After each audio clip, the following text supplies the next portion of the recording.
Recuerdo cuando la segunda vez que nos separamos con la ley, yo lo dije, de hecho lo dije en las pocas entrevistas que di en ese momento. ¿Por qué te fuiste de la ley? ¿Por qué paraste? Porque mis compañeros en ese momento se sintieron así como que él fue el que tomó la decisión unilateralmente de irse. Yo me fui porque no era feliz. Y esa noche me voy a acostar porque al otro día teníamos el programa en vivo en La Voz México. Y recuerdo que a las 5 de la mañana me llama Miguel Ángel Fox, el productor del programa, y me dice: Beto, perdona que te despierte a esta hora. Yo le digo: ¿qué pasó? Me dice: lo que pasa es que el avión de Jenny desapareció. Como dato anecdótico, te cuento que la terminé de escribir el día que grabamos el MTV Unplugged. Entonces, si tú te fijas en algún video que puedes encontrar en YouTube de Mentira, yo estoy sentado con mi guitarra y estoy siempre mirando hacia abajo, porque tenía ahí la letra. Entonces yo la estaba leyendo y en algún momento dado, porque hacía calor, era Miami, aunque había aire acondicionado, entonces me cae una gota de sudor en el ojo. Entonces yo estoy cantando y si te fijas, de repente estoy así con el ojo como medio cerrado porque te arde el sudor. Sí, Pero la terminé de interpretar y no la tuvimos que repetir y fue glorioso. Doving Hits Entertainment. Tu proyecto, nuestra pasión.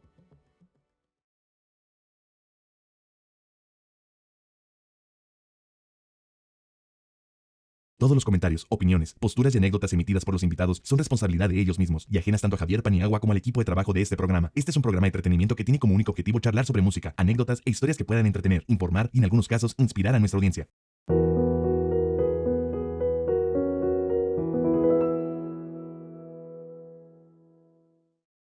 Familia querida, bienvenidos sean a este nuevo episodio.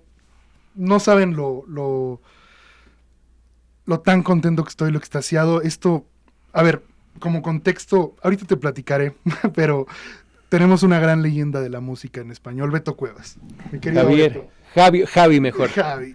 Beto, gracias por estar aquí. Gracias a ti, Javi, y gracias, como te decía anteriormente, antes de empezar, conozco tu podcast, he podido ver varias entrevistas y eres una persona muy empática y sabes llevar muy bien las conversaciones, así que creo que de aquí en más te va a cada vez ir mejor. Gracias, Beto. Fíjate que mi hermano Toño es el fan más grande que existe en el planeta Tierra de la Ley. Ay, mira, literal. qué bien. Y yo crecí escuchándote a todas horas, ¿no? Entonces para mí es un regalo de la vida estar sentado frente a ti platicando, porque Muchas de verdad gracias. fuiste el soundtrack en momentos bien importantes. Así que primero que nada quiero agradecerte porque a mí me llegaste. Ay, muchas gracias. Es un regalo. Me imagino que tu hermano es tu hermano mayor. Es mi hermano mayor. Sí, él me lleva 3 años. 2 años, perdón. Okay. Y sí, o sea, tengo una historia muy chistosa, pero él, en el Unplugged tú saliste con unos jeans que en vez de cierre tenían botones. Correcto. Mi hermano buscó durante años jeans de botones, por ti. Entonces... Tendría que haber investigado un poquito más porque esos jeans, a mí me encanta también la ropa y todo eso, eran unos jeans de Henry Duarte, que en ese momento era su marca, Sí. Después la vendió a una corporación y la arruinaron completamente, pero él tenía como esos cortes y tenía muchos pantalones de piel, de terciopelo, y los jeans tenían botones y era como una característica y eran muy cómodos, por ¿Henry cierto. Duarte? Henry Duarte, pero ya no sé si existe todavía la marca, pero realmente hacía unas piezas como de muy buena calidad. Me acuerdo también, la playera, ¿de dónde era la playera? La azul. La playera la hizo Steve Carlton, un gran amigo, Stevie C. Y él ahora sí, tú sabes que todavía tengo esa playera. La azulita. Aquí, mejor pones la imagen, pero sí. Pero sabes que si te fijas en la foto del acústico que hice, ahora que está en el acetato, yo tengo puesta esa misma playera, La misma. pero tengo algo encima, entonces lo puedes notar en las mangas, pero fue como una forma sutil de decir, esto es un homenaje a la ley MTV Unplugged. Un guiño. De esos Sí, guiños. pero esa playera la hizo Stevie y es una pieza única, no es una playera que se hizo en serie y realmente le puso mucho corazón y como todas las cosas que hace él, que hace como piezas únicas, Como custom. como custom, exactamente. Oye, Beto, fíjate que hacemos antes de empezar, hacemos una dinámica en donde todos los invitados del mes firman una guitarra maravilloso, y se la claro. regalamos a un seguidor. Perfecto. Entonces, Beto, maravilloso. por favor, haznos el honor. ¿Tienes el plateado? Sí, mira, justo aquí está. Ah, perfecto. Ok. Por favor, Beto. Entonces yo voy a hacerle un clásico personaje que hago yo Ok. cuando dibujo guitarras, que es un personaje que representa de alguna forma la voz interna y que grita, pero no está diciendo nada malo y está diciendo mi nombre, básicamente. O sea, además de una firma, mi querido Beto, nos estás regalando una obra de arte. Si lo quieres ver así.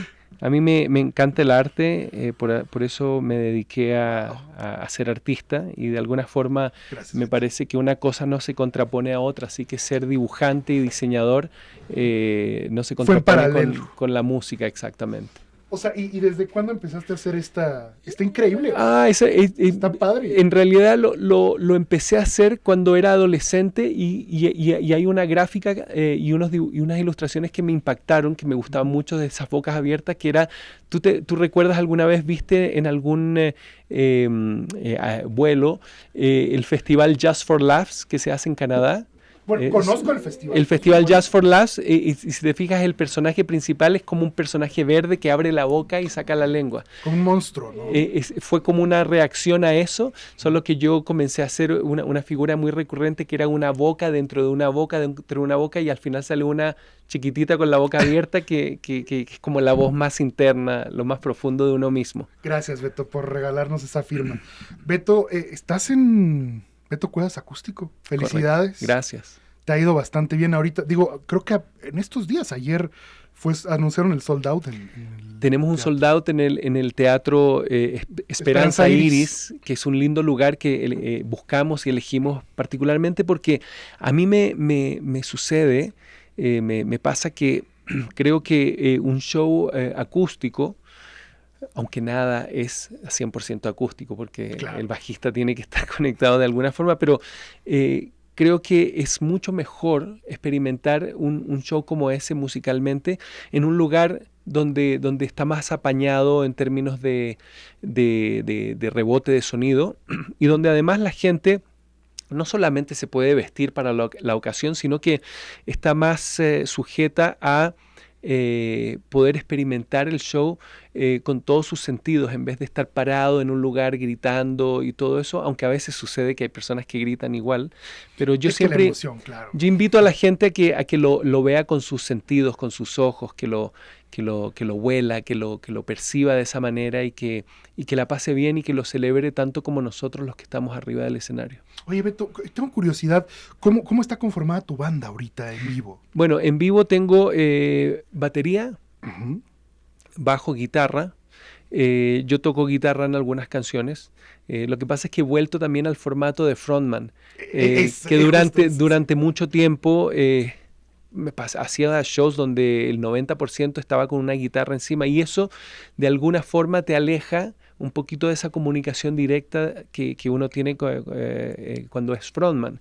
Y a mí me gusta mucho ser frontman también, entonces hay momentos en que me gustaría tocar una canción, pero prefiero dejárselo a Charlie, que es mi guitarrista y director musical de la banda. También tengo un tecladista, tengo un cello, un violín. En algunos momentos se suman algunos más, pero por ejemplo yo tengo bandas en diferentes lados. Okay. Tengo con la que grabé este disco, es una banda de Chile, dirigida por Charlie y por Carlos Figueroa, que es el baterista, que también es un gran músico, un gran amigo. Pero por ejemplo aquí en México voy a tocar con mi banda mexicana. Entonces eso hace también más posible poder hacer estos shows de gran envergadura en términos de costos y todo eso. Entonces lo que haces es que tu director musical sí viaja contigo, sí, ¿no? Sí, él sí. Se mueve con las distintas bandas. Correcto. Qué sí. maravilla. Oye, justo anunciaron una segunda fecha, 18 de noviembre. Así es. ¿No? Igual, Abrimos teatro. una nueva que comenzó a vender ahora y que veremos. Yo me imagino que va a estar llena también cuando llegue el momento. Oye, la canción Todo es Perfecto, ¿no? Sí. Fue... Esa fue la nueva canción Sí. de este disco. Una canción muy, muy, muy linda. Es una canción que tenía desde hace muchos años, una canción que escribí junto a Fede Winberg, que es un productor argentino que vive en Los Ángeles, que es muy talentoso. De hecho, trabaja en proyectos así muy buenos, ha escrito canciones con Coldplay y con mucha gente. Y tuvimos la suerte de trabajar creativamente juntos, y los dos, que somos almas creativas, en poco rato escribimos esta canción y la grabamos, y ha sido una muy buena experiencia. A mí me gusta mucho componer solo, pero también me gusta mucho la idea de componer con alguien, así que a lo mejor algún día nos toque hacer algo juntos. Me encantaría, Beto, y es algo que quería tocar porque yo a ti te percibo como un animal solitario, ¿no? En el sentido creativo, ¿no? Sí. Siempre te he percibido como, digo, lo has expresado, que te gusta el tema del mar, como irte a veces afuera. ¿Cómo has logrado delegar? Fíjate que soy solitario y encuentro mucha paz conmigo mismo. Creo que me siento bien, me he reconciliado con mi propia soledad, porque a veces uno la dramatiza, como que hoy estoy solo, ¿entiendes? Y se pone a escribir puras cosas así tristes. Yo me llevo bien conmigo mismo. Y con mis silencios, a veces que son tan necesarios, ¿no? Sobre todo en un mundo tan ruidoso como el que vivimos, y no hablo solamente del ruido ambiente, hablo también del ruido mental, que es el que es más difícil de apagar. Pero de igual forma, me gusta de repente cuando conecto con alguien, poder hacer ese experimento de componer y de hacer algo juntos, y no es fácil siempre hallar a un buen partner. Lo que pasa es que yo ahora lo que hago cuando compongo canciones, no postergo tanto como antes. Antes sí me complicaba y buscaba la perfección, y me di cuenta de que uno, a través de la repetición y de los ensayos y de hacer mucho lo que uno hace, uno se acerca a algo muy, muy fino y bien hecho, pero a la perfección yo creo que no vamos a llegar nunca. Pero no me gusta postergar, porque siento que a estas alturas del partido, y me refiero a mi vida, creo que el tiempo nos sobra. No es que tenga ninguna razón para pensar de que me voy a ir de este mundo mañana, pero podría suceder. Claro. Ojalá que no, pero podría suceder. Entonces, ante esa realidad, yo prefiero, por ejemplo, cuando compongo una canción solo o con alguien, pues cocinarla lo más que pueda, y después uno la va afinando, uno le va cambiando una palabrita y otra, pero el 80-90% de la canción me gusta terminarla y tener muy claro qué es lo que estoy transmitiendo a través de ella. Beto, algo que me impresiona mucho, en estos días he escuchado este álbum, el cuidado de tu voz. Estás cantando muy potente, estás en un gran momento vocal. Creo que el mejor momento sin duda, de sin mi vida, duda, sí. Sin duda. ¿Cómo has cuidado tu voz o cómo te ha traído hasta acá? Bueno, yo pienso, evidentemente hablo por mi experiencia, no soy un médico tampoco, ni un fonoaudiólogo, pero yo pienso que lo primero que te falla vocalmente cuando te dedicas a esto es cuando tratas mal tu cuerpo. Si te entregas a los vicios, a meterle mucho humo a tus pulmones, a exagerar en tu consumo de alcohol y todas esas cosas, cualquier sustancia, yo pienso que lo primero que te falla es la voz, porque la voz es un instrumento orgánico. Entonces, con esto básicamente no te estoy diciendo de que no puedo disfrutar un rico tequilita, pero por ejemplo, si me tomo un tequila, cosa que hago a veces, me tomo un caballito, no le pongo ni refresco ni nada de azúcar y lo disfruto con una buena conversación que me puede terminar inspirando para hacer una canción o escribir una buena historia. Y en cuestión de alimentación, porque a ver, Lo físicamente mismo. estás... o No, sea, muchas gracias. No, yo pienso que es exactamente lo mismo. O sea, vivimos en un mundo donde hay muchísima comida procesada y tenemos que tener conciencia de que mientras más comida procesada, algo se va a acumular y algún residuo va a quedar que eventualmente tu cuerpo va a tener que expulsar y no siempre de la mejor forma. A veces lo encapsula y hace muy mal la comida procesada. Hay que tratar de comer en la medida de lo posible y lo que te permita tu economía, alimentos que sean orgánicos y que te ayuden a mantener este único cuerpo que tenemos, porque en realidad lo tenemos en un concepto de tiempo prestado. O sea, cuánto tiempo va a durar y hasta dónde va a llegar, no lo sabemos.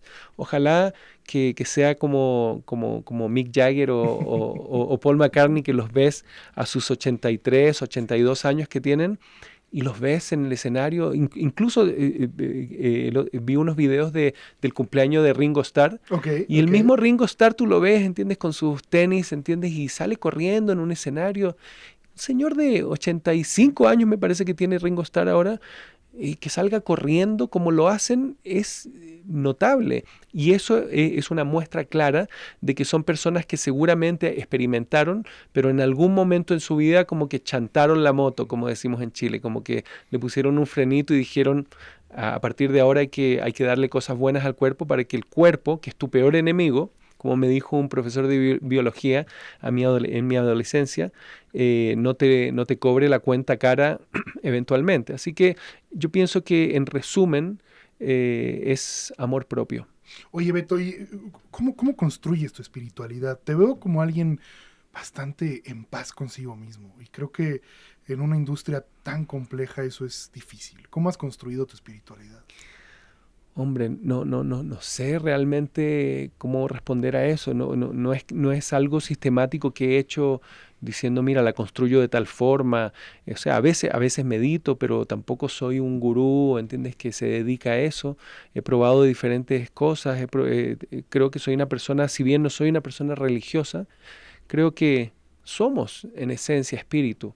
Entonces ser espiritual es simplemente tener una cierta conciencia de lo que somos más allá de nuestra parte física y a través de la creación de canciones, de arte, de cosas que no existen que uno puede crear, supongo que ahí encuentro una cierta paz y una satisfacción que me permite pues llevar la vida en paz, pero sigo siendo un ser humano, Javi. O sea, sigo cometiendo errores a veces, sigo tropezándome, porque este camino de aprendizaje no termina acá. No es que tú te gradúas y eres una persona espiritual, entre comillas, y de aquí en más, ¿entiendes? Te vas a emancipar, ¿entiendes? A través de la iluminación. O sea, no creo que estoy lejos de eso, pero de todas maneras trato de hacerlo bien y trato no sé, de ser buena persona, de generar una buena energía en los lugares donde voy y con la gente con quien trabajo.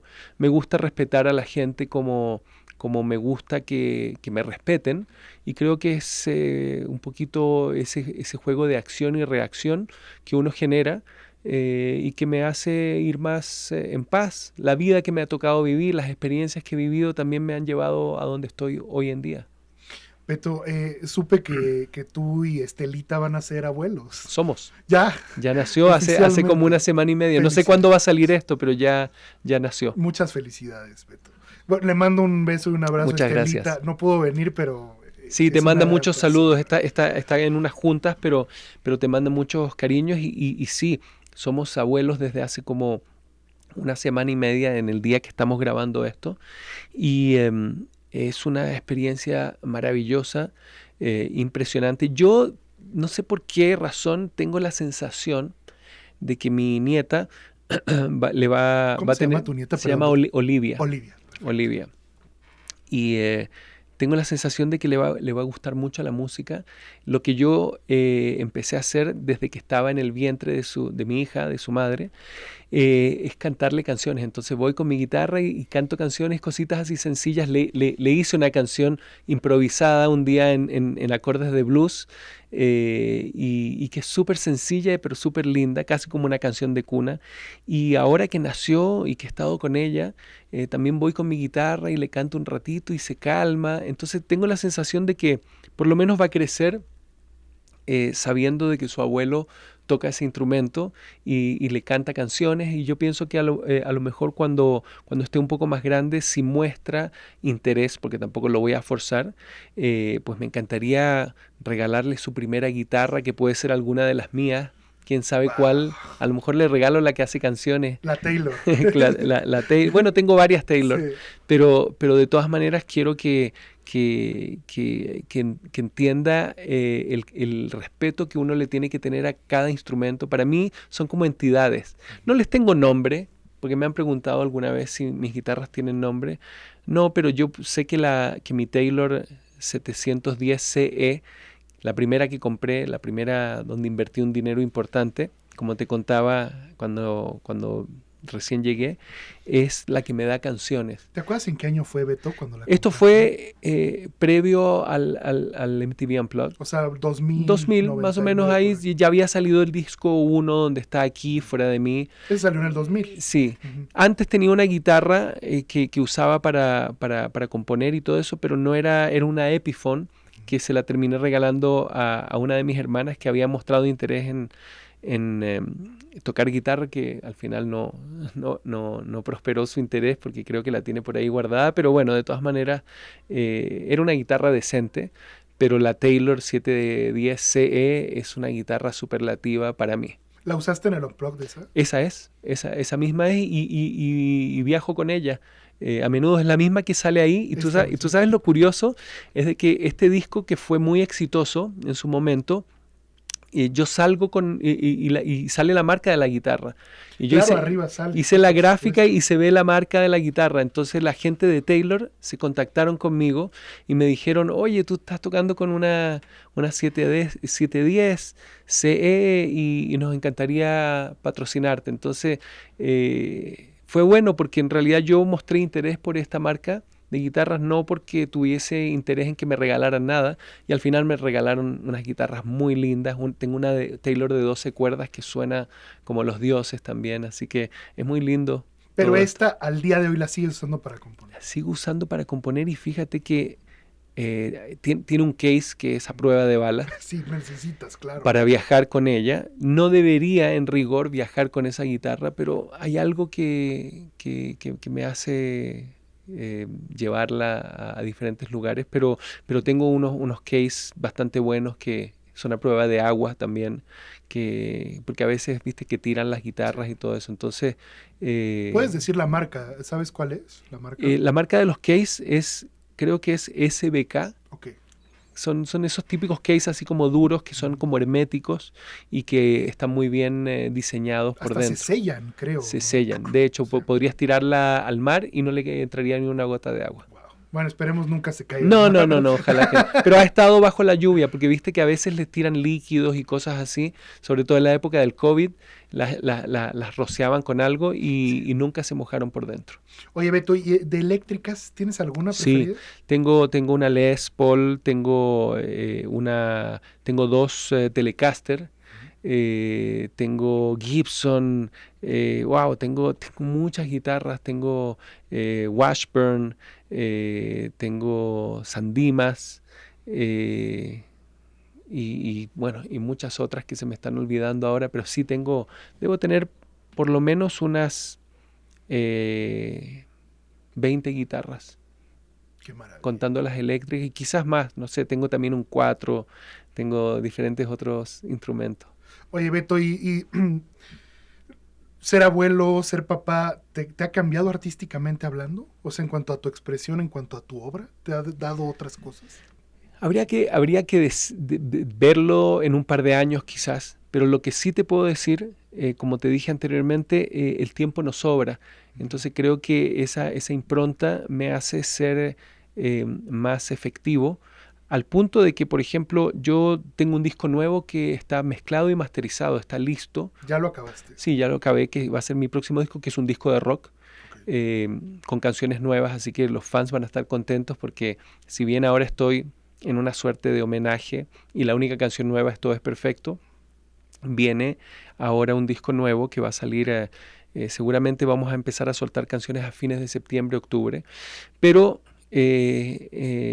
tengo, qué sé yo, como 17, 18 canciones nuevas hechas con mi guitarra, que suelo grabar en mi teléfono, pero están en la nube en realidad, y las tengo, muchas de ellas ya así con una estrellita, como que esta es una buena canción para producir. Como para un tercer álbum. Para un tercer álbum, claro, pero también me gusta mucho, ayer me lo comentó mi amigo Charlie Ray, me dijo, deberías hacer un disco solamente con acústicas, con pocas cosas, a lo mejor 2 acústicas, pero muy sencillo y muy desnudo, ¿no? Sí. Más incluso que este disco acústico, que igual tiene mucha instrumentación, porque de alguna manera también es parte de mi esencia. Así que quizás en algún momento dado haga un disco así, no lo sé. Como más íntimo. Más íntimo, más sí. sencillo. Yo tampoco soy un guitarrista muy acrobático. Suelo ser un guitarrista rítmico, pero me gusta mucho porque tengo la buena costumbre, según yo, de sentarme cuando estoy en casa, sentarme 3, 4 horas al día con mi guitarra. Y eso lo hago religiosamente porque está dentro de mi ADN y siempre sale algo. ¿Improvisas? Siempre improviso, así es como empiezo a hacer las canciones. Empiezo a improvisar, seguramente tú lo haces de la misma forma, empiezo a hacer una vuelta armónica y junto a eso voy cantando una melodía y cuando algo cuaja, digo, ok, eso está bueno, y después le hago algo que puede ser como un coro o un precoro, etcétera, etcétera, y cuando ya tengo algo más o menos armado, lo grabo en mi teléfono. Y a veces incluso tengo un iPad, o sea, tengo un estudio con toda la tecnología para grabarme, pero yo siento y me hallo más en la parte creativa cuando estoy con mi guitarra acústica y mi iPad y hago como una secuencia en el Music Studio, que es un programa muy versátil que me permite poder hacer secuencias incluso cuando voy volando en un avión. En el iPad te lo avientas. En el app me lo aviento así rápidamente, hago un beat, una cosa así, quizás un bajo, no sé, y sobre eso, con la guitarra y con la letra que les escriba, lo grabo en el teléfono. Entonces tengo miles de ideas así y muchas canciones concretas hechas ya con letra y todo, así que está interesante. Oye, Beto, y en ese sentido, en tu visión artística, ¿tú crees más en la inspiración o en la disciplina de ir tras la canción? Las dos cosas. Porque me parece que la inspiración puede llegar en cualquier momento. Y de hecho voy a robarle una cita a Pablo Picasso en una entrevista que le hicieron hace mucho tiempo atrás. Le preguntaron acerca de la inspiración y él dice, yo no sé dónde está la inspiración, pero cuando me agarre, que me agarre trabajando. Y yo pienso que ahí es donde entra la disciplina. Si tú tienes la costumbre, como yo, de estar todos los días en algún momento dado tocando, hay días que son muy productivos y otros de que de repente encontraste algo pero no terminaste nada. Pero si tú sigues y retomas al otro día eso que empezaste ese día o esa noche, algo eventualmente sucede. Y yo pienso que la disciplina es fundamental. Y es más, pienso que el talento es muy importante en la vida de cualquier creador. Pero si tu talento no lo combinas con tu disciplina y con tu trabajo, puede ser que te pierdas y puede ser de que nunca concretes nada. Entonces creo que es muy importante el tener como una cierta norma de trabajo para que puedas realmente concretar esas ideas que nacen de repente de la nada. ¿En algún momento has dudado de tu talento, Beto? No, porque ya a estas alturas me acepto como soy. Como te dije, no soy un guitarrista acrobático. Bueno, te vi haciendo cosas increíbles ahorita Sí, con mi guitarra. Eso lo hice para impresionarte nada más. Pero sí creo que soy un buen guitarrista rítmico, tengo un buen pocket. me hallo bien y por eso puedo trabajar con músicos buenos y todo eso y aprendo de todo el mundo. Por eso si algún día hacemos una canción seguramente aprenderé de ti. Pero sé perfectamente quién soy y quién no soy.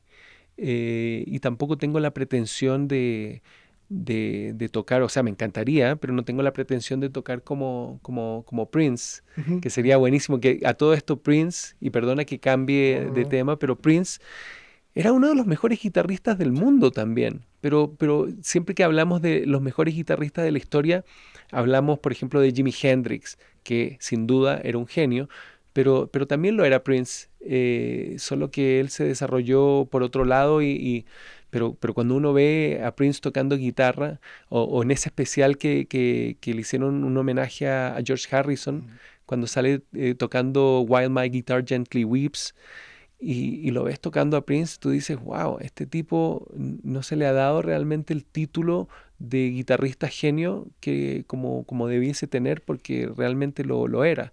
Pero bueno, esos Yo son... creo que Prince es un artista, es la definición de un artista. Sí, En toda completo. es 300, o sea, es 360 grados, en Sí, todo el sentido. sí. Hace poco estuve en Phoenix y hay un museo que se llama MIM, que es el museo más grande de instrumentos del mundo. Wow, Y ahí tienen el piano de Prince, imagínate. el morado, no, o Ujú. sea, un aura, desde que entras como a la sala, dices, no, o sea, No te dejan tocarlo, no, ¿no? no, no, ni lo tocaría por respeto a la Ujú. humanidad, ¿no? Sí, Pero es una cosa no, Prince es de otro planeta. sí, Oye, sí. en ese sentido, Beto, en tu forma de ser frontman, Ujú. ¿quién influyó en ti? Elvis, principalmente. Te diría que, bueno, hay muchos frontmans que me gustaban y todo eso, pero mi base es Elvis. Mi papá tenía una sala de música y tenía todos los vinilos de Elvis, de Chuck Berry, de Buddy Holly, de Gene Vincent, que era muy rockabilly, Jerry Lee Lewis, Little Richard también, que probablemente debió haber tenido el título de rey del rock. Sin embargo, se lo dieron a Elvis porque que también se lo merecía, por cierto, pero era un mundo donde todavía había mucha segregación y difícilmente se lo iban a dar a una persona de color en ese momento. Pero bueno, el mismo Little Richard lo decía que yo soy el verdadero rey del rock, qué sé yo. Y Elvis lo conocía a Little Richard y lo iba a ver y seguramente agarró influencias de todos esos blueseros, rhythm blues de Memphis para él crear la persona que creó después. Pero Elvis para mí era como un modelo a seguir porque Elvis tenía una característica que era un tipo muy, muy, muy apuesto, ¿no? Pero además era muy talentoso y la gente se olvida también de lo buen guitarrista rítmico que era Elvis. Y lo pudimos ver en el especial que hizo en el año 68, donde hacen como ese cuadradito que está con su banda original y está tocando, está bluseando un ratito, I'm going up, I'm going down. Y lo ves tan suelto y tan natural y tocando tan bien que te das cuenta de que si no se hubiese muerto a tan temprana edad, probablemente hubiésemos podido disfrutar y descubrir más sobre este gran artista. Es que Elvis sí es una cosa Sí, irreal, o sea, sí. irreal. Oye, y ahora, ¿qué papel ha jugado la actuación en tu carrera, Beto? Porque sé que también hay algo bien interesante por ese lado. Bueno, al igual que Elvis en mi carrera y en mis gustos musicales, entre otros, por cierto, porque también tuve muchas otras influencias, me encantaba el cine y desde niño mi padre me llevaba al cine en los años 70, recuerdo cuando vivía en Venezuela, y me encantaba ver estas cosas en la pantalla grande y tuve la oportunidad de hacer algunas películas, tuve la oportunidad de ser un villano muy Borderlands, en ¿no? Sí, Borderland claro. y claro, es un papel secundario, pero estuvo muy bueno y creo que lo hice con mucha veracidad porque leí los libros del caso que era de estas muertes de Matamoros que sucedieron aquí en México. El verdadero nombre del personaje que yo hice en la vida real era Adriano, que era un cubano santero, que fue modelo en algún momento dado y que en esta película se llamaba Santillán. Y fue muy, muy curioso todo lo que pasó ahí en la filmación. Estaba Damián Alcázar, ¿verdad? Estaba Damián Alcázar y yo me dio una lección de actuación maravillosa, porque yo suelo ser una persona bastante amistosa. Ujú. Y si bien me encanta la actuación y he tenido maestros y todo eso, no me puedo comparar a un maestro como Damián Alcázar. Y recuerdo que había mucha gente del crew y del crew particularmente de Tecate, de mexicano, que me conocía, entonces que cuando estaba comiendo se querían sacar una foto conmigo y yo sí, qué sé yo, y era muy cercano a todos ellos y muy distinto al personaje que iba a interpretar.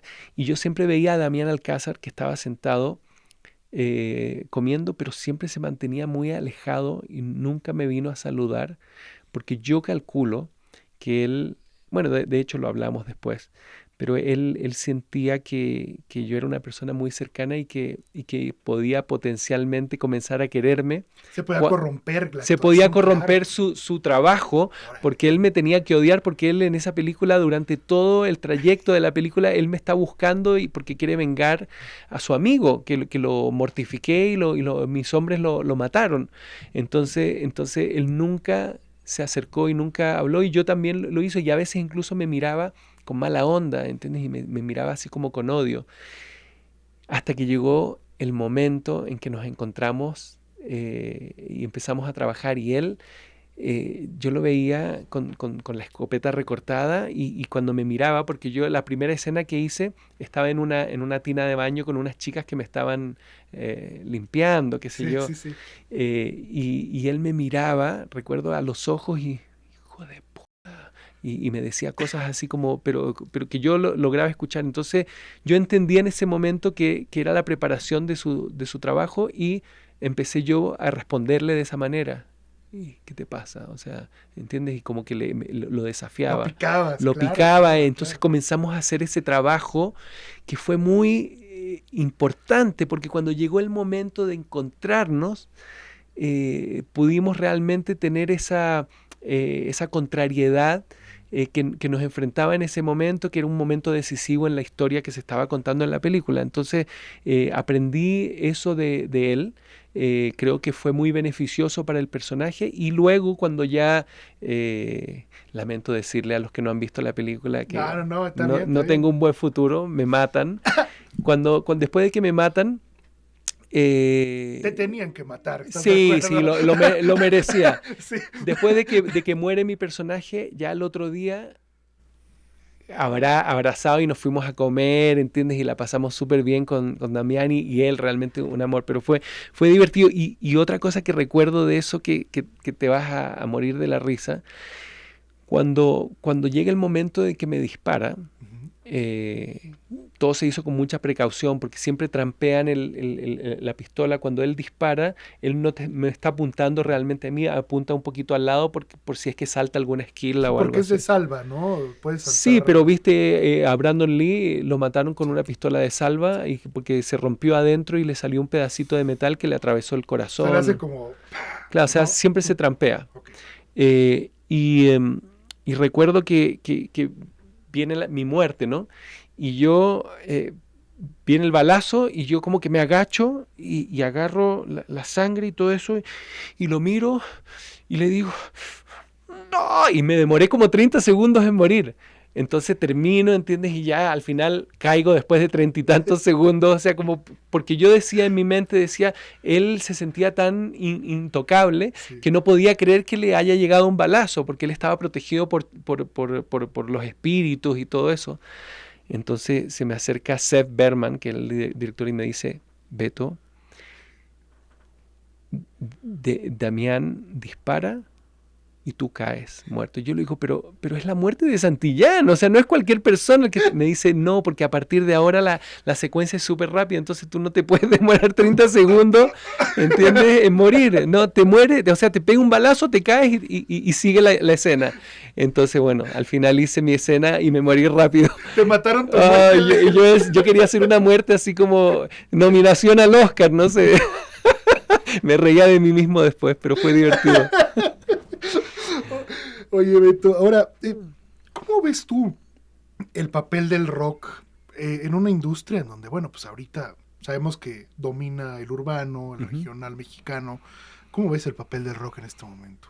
Bueno, a ver, el rockero, hay rock todavía, o sea, por lo menos donde yo vivo, en California, hay bandas de rock y son chicos jóvenes, no solamente son los veteranos, pero creo que el género del rock no ha muerto definitivamente. Si no, mi próximo disco no sería un disco de rock. Por supuesto. Y es un disco de rock con buenas canciones, que yo creo que ese es el caballo de batalla justamente para defender un género que tiene que, en algún momento dado, renacer.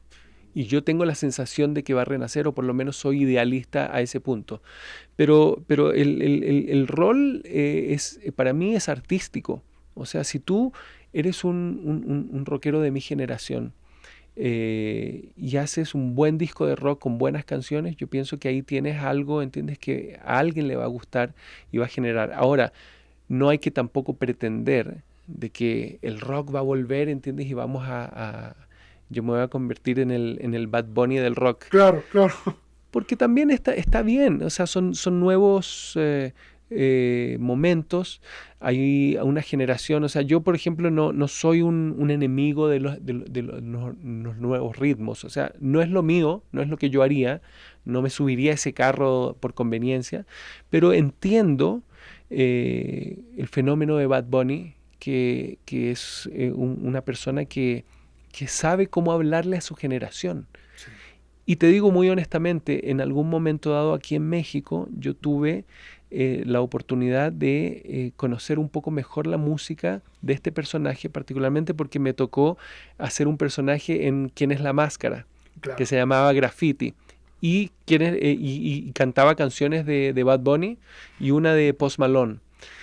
Canciones muy buenas, por cierto. O sea, si te pones a disecar y abstraerte un poco de la cosa monótona, de la forma que tiene él de cantar, son buenas producciones. O sea, el tipo trabaja al mejor nivel y son canciones que en realidad tú entiendes por qué le gustan tanto a la gente, porque son canciones muy fáciles de digerir. Y dentro de eso hay una enseñanza, ¿entiendes?, relacionado con la simplicidad. Y de tratar de mandar el mensaje directo, ¿entiendes?, al corazón de las personas. Lo digo de manera metafórica, pero creo que ese estilo de música, algunas canciones por lo menos que conocí, cumplen con ese propósito. Entonces creo que el rol del rockero hoy en día, para responder a tu pregunta, tiene una relación directa con la calidad del trabajo que haga ese rockero, ese artista, sin importar realmente cuál sea el estilo. Yo pienso que un buen disco de rock puede funcionar y puede sonar. Ahora, si tu pretensión es competir con un género que está hoy en boga, pues es un poco más difícil, porque ahí te comienzas a basar en tus expectativas, y no hay nada peor que tener expectativas, porque tener expectativas es la receta perfecta para la frustración y la desilusión. Yo pienso que hay que hacer lo que a uno le gusta y manejarse dentro de esos parámetros y ojalá ser feliz con lo que hay. Beto, ¿cuál crees que sea tu misión en la vida, Beto? Mi misión creo que es ser feliz. Yo pienso que esa es mi misión. Recuerdo cuando la segunda vez que nos separamos con la ley, y yo lo dije, de hecho lo dije en las pocas entrevistas que di en ese momento: ¿por qué te fuiste de la ley? ¿Por qué paraste? Porque mis compañeros en ese momento se sintieron así como que él fue el que tomó la decisión unilateralmente de irse. Yo me fui porque no era feliz, no estaba como en un principio cuando empezó todo este proyecto, que básicamente salía a tocar y estaba con mis amigos. Eso cambió en ese momento. Entonces yo ya no era una persona feliz. Entonces yo digo, ¿para qué todos estos viajes, todos estos shows y todas estas cosas si yo no me siento feliz? Me siento bastante miserable. en algún momento, me sentía miserable, sentía que estaba solo. Entonces, no quiero seguir en esto. Y bueno, afortunadamente dejé de hacerlo. Además que tuve un sueño después del último concierto que tuvimos con los chicos, que por cierto ahora ya limamos nuestras asperezas y tenemos mejor convivencia y les deseo siempre lo mejor. Hace poco hablé con Pedro y con Mau y hablan siempre ellos de ti, te Sí, quieren sí, mucho. sí, sí. Y yo pienso que finalmente el tiempo sana y cicatriza las heridas y eso está bien, porque finalmente cuando nos subimos al escenario, como lo pudimos hacer hace poco tiempo atrás en Estados Unidos en un festival, nos dimos cuenta de que, ¿sabes qué? Aquí funciona todo bien. O sea, una vez que uno está tocando, funciona bien. Hay que ensayar mucho, sí, pero una vez que ya pasaste por ese proceso, el escenario funciona bien. Pero en cuanto a lo que te estaba diciendo, yo no me sentía bien, no me sentía feliz. Entonces mi propósito en la vida pienso que es ser feliz, de la forma que sea, haciendo feliz a los demás a través de la música, haciendo feliz a la gente que quiero y ojalá dejando como un buen legado a las personas que vienen de atrás, porque hay una nueva generación que también va a aprender algo de ti, supongo. Entonces creo que mi respuesta sería esa, sería la felicidad. Beto, no me gusta hacer nunca, obviamente, las típicas preguntas, pero ahorita que abordaste el tema de la ley, ¿tú ves viable que en algún momento suceda algo nuevamente con la ley? Digo, Mira, sé que estás ahorita con planes muy sí, concretos como tengo solista. planes concretos y pienso que para ser honesto y respetuoso también con ellos, es algo que yo debería sentarme a hablar con ellos, a conversar, ¿entiendes? A ver la viabilidad de hacerlo en los términos que queramos plantear. Sin embargo, tal como te acabo de contar, limamos nuestras asperezas porque tuvimos la experiencia de tocar en el Bésame Mucho en Estados Unidos y nos dimos cuenta de que sí, en el escenario funciona bien y cuando una cosa funciona bien y puede hacer felices a las personas que sueñan, los fans que sueñan que algún día la ley se pueda juntar, yo creo que sí es viable. Eh, Te lo digo desde mi punto de vista. Veremos qué piensa Mauricio y Pedro en su momento. Pero yo pienso que sí es viable, pero hablar de eso ahora es demasiado anticipado porque ahora estoy en plena gira de un disco que se llama Acústico y terminando esta gira empiezo a soltar canciones de un disco nuevo que también me va a llevar de gira y que es un disco de rock. Pero bueno, me parece que hay una transición linda al ser un disco de rock como para poder eventualmente llegar a esa posibilidad. Así que quién sabe, veremos lo que pasa en el camino. Beto, ¿qué se siente que tus canciones hayan tocado tantas vidas? Eh, Seguramente has estado en bodas, en funerales, en reconciliaciones, en encuentros. ¿Qué sientes? Se siente algo muy lindo y al mismo tiempo una gran responsabilidad. Creo que yo he sido honesto con lo que he hecho hasta ahora y fíjate que ahora que me haces esta pregunta, me acabo de acordar, anoche tuve una junta con unos empresarios, gente que está interesada en hacer cosas. Estábamos con mi manager y básicamente cerramos el restaurante. Ya nos estaban comenzando a prender la luz y todo eso. Y cuando estaba saliendo había un mozo que me mostró una foto del año 2000 más o menos. Yo todavía con los pelos parados y todo Así, eso. así, ¿no? Sí. Y, y me muestra una foto de él. Era joven, me dice, en esa época yo venía muy golpeado por la vida y me contó que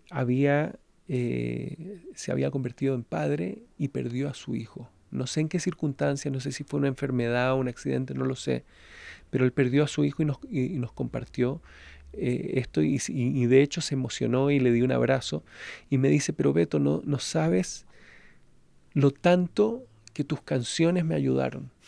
Él se concentró en cierta, y él es fan de Hueso Colorado, o sea, él conoce todos los discos de la ley. Me dice que les vengo siguiendo la pista desde el disco Desiertos, que fue un El primero. primer disco, fue un disco icónico que ahora pronto el hermano de Andrés, Germán, lo va a sacar y todo eso, así que ahí le he estado echando la mano con algunas cosas. Eh, Me dijo, no sabes cómo me ayudó el tener tus canciones y me fortaleció y todo eso en momentos que no veía un camino frente a mí. Entonces es una linda responsabilidad, pero en realidad cuando yo hago canciones no lo hago pensando en esa responsabilidad. Creo que si dijera cosas que no estoy de acuerdo o que denigran a alguien, quizás me sentiría un poco responsable, pero yo no tengo ninguna canción, tanto en el repertorio con La Ley como en mi repertorio como solista, que yo te diga, esta canción me da cringe o no la quiero volver a cantar porque me da un poco de vergüenza. Quizás en algún momento dado Mentira, puede ser, pero a ver, Pero una liberación que es tenías una que hacer. liberación y creo que al final de cuentas esa canción tiene un coro que es liberador, que en el fondo redime el error a través del amor. Y creo que eso, ahí es donde está el mensaje. Y de hecho eso fue cuando estábamos haciendo los ensayos para el MTV Unplugged con La Ley. Recuerdo que se me acerca Humberto Gatica y me dice, ok Beto, quiero que escribas una canción nueva que va a ser el primer sencillo y va a ser un súper éxito. Entonces, a mí me da risa porque en realidad no es una cosa tan fácil cuando tú pretendes hacer eso. Sin embargo, yo funciono muy bien con los desafíos. Y como que él ya sabía que eso iba a suceder, Él ¿no? sabe exactamente, es lo que lo hace también ser el productor que es. Entonces me dice, necesito que hagas una canción que va a ser un gran éxito. Entonces yo en ese momento le dije, mira Humberto, justo estoy trabajando en esta idea. Entonces empiezo con el La menor, mentira mi vida, tarararara, y no sabía qué más decía, pero se repetía siempre la palabra mentira, ta, ta, ta, mentira. Entonces después viene el precoro que es amor, solamente encontré ta, ti, tarararara, mentira, y vuelve y es un loop. Entonces le digo, es lo que tengo hasta ahora. Me dice, Beto, esta canción puede llegar a ser muy, muy importante, pero el coro que le hagas tiene que ser una cosa completamente diferente, otro ritmo, ojalá, y tiene que ser esperanzador. No tiene que tener esta angustia y este sentimiento de culpa que dice mentira mi vida. Él ya sabía que era un sentimiento de culpa. Entonces me retiré del ensayo y me puse a buscar en mi grabadorcita que tenía en ese momento, porque los teléfonos no eran No eran los de cassette, eran las claro, grabaditas los de microcassettes. Sí. Entonces me puse a escuchar una idea que tenía de otra canción que estaba desarrollando, que tenía el coro de mi corazón late por ti dentro de... Me decía eso, mi corazón nunca dejó tu corazón. Y dije, wow, ¿y qué pasa si mezclo esta parte que parecía como un bolero con esta otra parte y las junto y realmente fue, mira, se me pone un poquito la piel chinita, fue como un momento de revelación. Entonces, media hora después, sin letra, le muestro la parte de mentira y la parte del coro y Humberto me dice, Beto, esta canción va a ser un súper éxito de La Ley, pero tienes que escribirle ahora una letra que te agarre y que sea de verdad. Entonces ahí empezó un trabajo muy interesante porque yo reconocía que era como un sentimiento de culpa la canción Mentira. Entonces pasé de escribirla en primera persona a segunda persona. Vamos a echarle la culpa a alguien. Mentira, El camino fácil, tu claro, vida. claro. Y dije, no sé si me gusta mucho. Pasemos a tercera persona. Mentira, su vida y no sé qué. Nada funcionaba más que la primera persona. Y en realidad creo que el éxito de esa canción, en mi opinión, es que está escrita en primera persona, porque eso es lo que hace de que la persona que la escucha se pueda identificar y pueda, digamos, cual sea su mentira o su error, viene ahí en esa letra en primera persona donde yo asumo esa responsabilidad y pienso que por eso se convirtió en una de las canciones más famosas de La Ley, porque si tú lo ves en plataformas musicales, Seguramente es la más escuchada. es ¿no? una de las más escuchadas y es muy loco porque nació de esa manera y bueno, me sentí muy orgulloso del resultado y como dato anecdótico te cuento que la terminé de escribir el día que grabamos el MTV Unplugged. Entonces, si tú te fijas en algún video que puedes encontrar en YouTube de Mentira, yo estoy sentado con mi guitarra y estoy siempre mirando hacia abajo, porque tenía ahí la letra. Entonces yo la estaba leyendo y en algún momento dado, porque hacía calor, era Miami, aunque había aire acondicionado, entonces me cae una gota de sudor en el ojo. Entonces yo estoy cantando y si te fijas, de repente estoy así con el ojo como medio cerrado porque te arde el sudor, Sí, es pero cierto. la terminé de interpretar y no la tuvimos que repetir y fue glorioso porque la gente como que reaccionó a la canción y eventualmente, bueno, de hecho me parece que fue el primer sencillo del MTV Unplugged. Me acuerdo perfecto del ojo porque, a ver, ese Unplugged, Beto, yo lo vi 150 Sí. veces por mi hermano y sí me acuerdo que como Sí, que... es porque me cayó sudor en el ojo y me picaba. Entonces pero seguí, porque hay algo que pasa cuando estás en vivo. Sí. Y en el Unplugged, bueno, sí, me cayó una gota de sudor en el ojo, pero no iba a parar porque me cayó una gota de sudor. O sea, hay como una segunda inteligencia que acontece y aparece cuando uno está frente al público y grabando algo que tiene que quedar bien. Y así quedó, y esa es la grabación que la gente escucha cuando escucha la canción, y fue realmente algo glorioso, y evidentemente yo estaba con un nivel de nervios tremendo, a tal punto que no comí en una semana nada sólido, solamente suero y calditos y cosas así. Quizás fue una infección estomacal, no lo sé, pero recuerdo que estaba como muy chupado y como muy demacrado, un poquito muy flaco, pero bueno, funcionó para lo que fue todo esto, y lo demás ya es parte de la historia. De lo más brillante es el final. Mi corazón nunca se fue. No, o Claro, sea, claro, ahí queda. Y qué honestamente, maravilla. esa es la verdad. A pesar de esos errores que uno pudo haber cometido, el corazón siempre estuvo ahí y sigue ahí, en mi caso.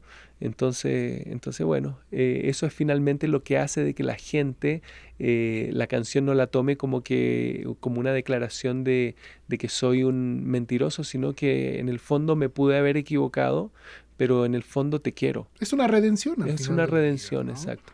Oye, Beto, en tu infancia tú estuviste un periodo en Venezuela, después estuviste Sí. en Canadá, ¿cierto? Correcto, en Ahí Montreal, en Montreal, ahí aprendiste francés. francés. Y tengo entendido que fueron unas vacaciones cuando más o menos conoces a Mauricio. ¿Cómo fue esa Más parte? que unas vacaciones, te diría, bueno, yo me fui a los 3 años de Chile, viví con mi familia 7 años en Venezuela, en Caracas, en los años 70. El año del Mundial de Argentina, en el 78, nos mudamos a Montreal, llegamos en verano, entonces eso fue lindo, fue más amable, porque Canadá es un país súper frío en invierno, y después de vivir 11 años allá, mi madre, que trabajaba como asistente social o trabajadora social, que le decíamos en esa época, la contrató un organismo canadiense para ir a trabajar con personas en poblaciones rurales, y particularmente mujeres, enseñándoles sus derechos, ¿entiendes? Sobre todo mujeres abusadas y todo eso, y tenía la posibilidad de llevar a su familia. Yo ya tenía 21 años, pero me sumé al grupo familiar, y fuimos por un año sabático que me tomé, y que yo quería desde hacía mucho tiempo hacer ese viaje porque quería conocer mi país. Yo no conocía Chile, o sea, yo crecí nada más con la imagen politizada de Chile. Por supuesto, la imagen de Salvador Allende como mártir, y de Pinochet como Darth Vader, ¿entiendes? Esa foto de la junta militar, ¿entiendes? Que sale con lentes negros. Falta la marcha imperial, Claro, ¿no? con esa música me imaginaba. Entonces, pero todo eso, ojo, no estoy disminuyendo la importancia histórica de todo eso, pero eso es lo único que yo realmente sabía de Chile, y algunos libros de Gabriela Mistral que me gustaban mucho, y me interesaba también mucho el lado místico del norte de Chile. Había leído acerca de eso. Entonces me tomé el año sabático, y en ese periodo de tiempo, mi hermana, que vivía en Chile desde hacía como un año antes, mi hermana mayor. Porque tú tienes 3 hermanas. Tengo ¿no? 3 hermanas. Mi hermana, que es un año mayor que yo, A ella no le gusta que le diga hermana mayor porque yo nunca miento cuando digo mi edad, entonces la gente, no me mandes hacia el frente, pero bueno. Es que tú eres más joven que todos, Beto. Yo soy joven de profesión. La cosa es que llegamos a Chile y mi hermana estaba estudiando producción de televisión con la esposa de ese entonces de Mauricio Clavería. Y le decía, mi hermano va a llegar de Chile, de Canadá, y es todo un artista, es un cantante, es un actor, es un dibujante. Y ella me vendía sin que yo ni siquiera supiera o pretendiera ser un artista de escena, aunque había hecho teatro un poquito y esas cosas, pero yo en esa época soñaba con ser actor. Okay. Y quería hacer quería hacer lo que hizo Pedro Pascal después, que fue el chileno en Hollywood. Y el más deseado de Hollywood, ¿no? Wow. Aparte, no, es muy talentoso, por cierto. No, sí es un genio, la verdad. Un genio, Mis sí. respetos a Pedro Pascal. Es muy talentoso. Pero bueno, yo pensaba que eso es lo que yo quería hacer. Pero llegué a Chile y conocí a Mauricio Clavería, me lo presentaron un día que lo fuimos a ver tocar y él me dice, mira, Beto, yo estoy en un proyecto que se llama La Ley, con unos músicos muy buenos y estamos buscando un cantante, entonces te vamos a citar en unos días más para que conozcas a los chicos y ahí, bueno, los fui a ver, me prestaron un cassette con demos que tenían. Y me dijeron, mira, estúdiate bien estos demos y en un par de semanas más nos juntamos y hacemos una audición si quieres. Y te escuchamos cantar. Entonces, y si quieres, cambiarle algunas letras, cambiarle algunas melodías, como tú quieras, pero nos gustaría escucharte cantar estas canciones. Y bueno, y dentro de esos demos habían canciones de desierto. Estaba Desiertos, de hecho, que no le cambié nada a la letra porque me parece una letra muy bien escrita, es como de mucha metáfora, es muy interesante la letra de Desiertos. Pero otras sí, le hice algunos cambios y me fui a ensayar un día que me pasó a buscar Mauricio. Iba muy nervioso, iba mi hermana también. Y yo le preguntaba, porque nunca en mi vida había estado en una audición, y menos para una banda. ¿Qué edad tenías ahí más o menos? Tenía 21 años, Okay. casi 22. Y llegué, canté con un micrófono que sonaba muy mal, no me escuchaba casi nada, tenía que taparme un oído, porque la Ley siempre fue una banda que sonó muy fuerte. Pero yo le metí todas las ganas del mundo sin tener ninguna técnica vocal, salí afónico de ese lugar, pero le eché muchas ganas y ellos simplemente me dijeron, bueno, seguimos mañana si quieres. Sí, ok, mañana seguimos ensayando. Y nunca, y te lo juro, nunca en la vida La Ley me dijo, va, tú eres el cantante de La Ley. Sino que simplemente comenzamos a ensayar mucho y ya en algún momento dado yo como que me cayó el 20 y yo me imagino que si sigo acá es porque soy. Pero yo me acuerdo que terminando esa audición les dije, si quieren y si no les gusta lo que yo estoy haciendo, les ofrezco mis servicios como diseñador gráfico, les puedo hacer las portadas y todo eso. Porque bueno, no sabía si les había gustado y al final seguimos trabajando y el resto es historia. Pero fue muy loco cómo sucedió todo y cómo se dio. Y fue muy meteórico el éxito de La Ley, porque al poco tiempo, un año después de esa primera audición, ya estábamos nosotros, no solamente entré a grabar las voces definitivas de Desiertos, sino que y escribí mi primera canción como letrista y mi melodía, que fue una canción llamada Espina Feroz. Okay. No me preguntes de dónde saqué esa metáfora, de cómo una espina puede ser feroz, pero se llama Espina Feroz. Y yo contaba a veces cuando me preguntaban en entrevistas, pero ¿por qué Espina Feroz? ¿Quién es Espina Feroz? Y yo decía, bueno, es porque tenía una amiga que se convirtió en prostituta y se fue a vivir a Nueva York, y era mentira. Era todo un mito detrás. Le quería dar una historia así tipo Roxanne, ¿entiendes? De The Police, sí, claro. Darle una historia, pero te digo honestamente, creo que es la primera vez que revelo que la historia detrás de Espina Feroz, de esta chica que se prostituye en la Gran Manzana, no la conocí nunca. Está fascinante. Sí. ¿Quisiste hacer un mito? Sí, exacto. Oye, Beto, y ahora, según yo, a Desiertos comercialmente le fue muy mal al principio, ¿no? No es que le fue mal. Uh-huh. Es un disco que podría haber crecido mucho. Lo que pasa es que Desiertos salió. Nosotros teníamos a un manager que era el mismo manager que Los Prisioneros, pero que a nosotros no nos pelaba mucho. Él estaba más preocupado de Los Prisioneros, que en ese momento estaban promocionando el disco Corazones, que lo produjo Santa Olaya, que tenía canciones como Tren al Sur, Estrechez de Corazón, que es un discazo. No iban a competir contra... No, nosotros éramos una promesa, pero él no nos daba mucha atención, y la persona que él puso para ser nuestro personal, que era Alejandro Sanfuentes, fue el que nos dijo en algún momento dado: ¿saben qué, chicos? Yo estoy dispuesto a ser el manager, creo que nos tenemos que ir.